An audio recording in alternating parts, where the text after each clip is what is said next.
What motivates you to create a song? What motivates me to create a song? I feel like anything I see, like if I see a place, like I look at a building, or if I look at a building and it's like a song might come up, or I just might be I might be driving. Sometimes what I like to do. So if you see sit and sleep, you just might be rapping about sit and sleep? I mean, it gotta make sense. Oh, okay. Sit and sleep, but and a match. Oh, your mattress is free. You know what I'm saying? So what I usually do, like I like to drive around. Like I won't even be going nowhere. I'll just drive around, put some beats on, and I start rapping. You know what? If I find something I like, I'll be like, put in my little notepad.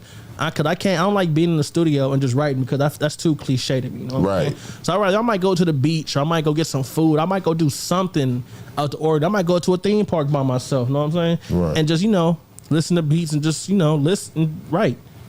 And I just put it in my phone. That motivates me to make new music. And the fact that the crowd reaction I get, from my fans out in from West LA to Fiji to Australia to everywhere. Okay. And then just like, and to the DJs who love my stuff, and that's why I made that album and everything.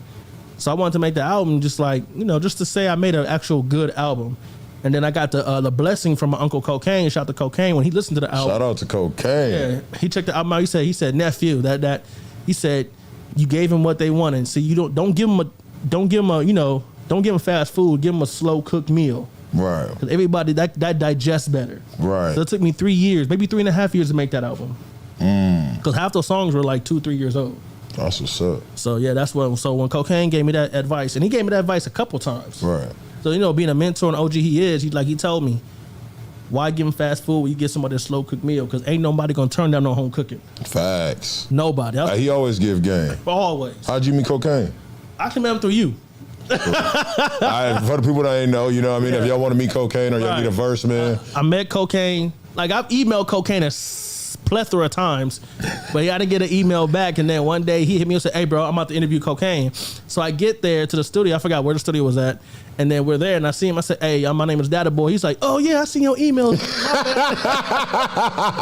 I'm all like, "Dang!" It's like, "Oh yeah, I seen your emails, man. My bad, I didn't get back to you, man." So the next day, he calls me and said, "Let's do the song." I'm all like, "Okay, let's do the song." So he comes by the house, and we recording the song "The West," featuring Yellow Hill, and it was just history from there. We got 2 songs together. So watching him work, a lot of people are not gonna understand his work ethic. His work ethic is amazing.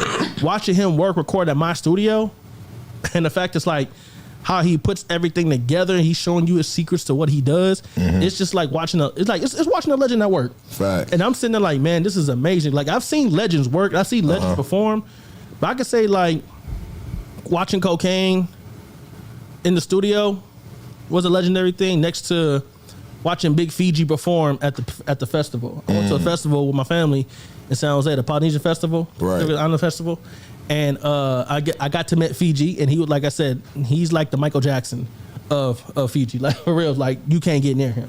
So my cousin Say So let me introduce me to him. And it was just an amazing thing, and he put me on game too, because he knew about me working with Debo, with Bone Crusher, all that stuff. He told me some, because I guess I sounded kind of cocky to him, so he told me these words, which would make me change my whole view of life. That would humble myself. He told me these words. He said, "Never give yourself that much credit." I'm all like, and we're in the hotel room just talking, like I'm actually like having words with him. He's like, "Don't give yourself too much credit." I'm on like that humbled me. That humbled me because this man been doing music for God knows how long. What you think he meant by that? I think like what you get out of that? Yeah. What I get out of it is like, yeah, you're doing all this, but where'd you get all this from? Meaning like you're doing music and you're making all this great music, but it sounds like you're not giving credit to the one that helped you. And I feel like the one that helped me is God. I feel like God, like I said, I feel like God gave me the opportunity. He didn't give it to me, but he gave me the opportunities to go do what I gotta do. Like I asked God, hey, like I'll never forget, I prayed something out, God, let me please get this video with Debo. I didn't get that. So I said, God, let me get this opportunity to work with Debo. He called me back. Let me get the opportunity to work with Bone Crusher. His wife hit me up saying he wants this much. Opportunity to work with Kokane. So he puts all these opportunities in front of me, and I'm gonna take that. I'm gonna abuse that opportunity in a good way. Right. know what I'm saying? So like I said, like working with Kokane and meeting Big Fiji was you know, one of the biggest highlights of my career next to working with Bone Crusher and you know, Debo, rest his soul, et cetera, et Rest cetera. in peace, cool Yeah. dude. And then I met Tash from the Alcoholics because of Okay. Uncle Kokane. So yeah, so I feel like it was doing good so far. That's what's up.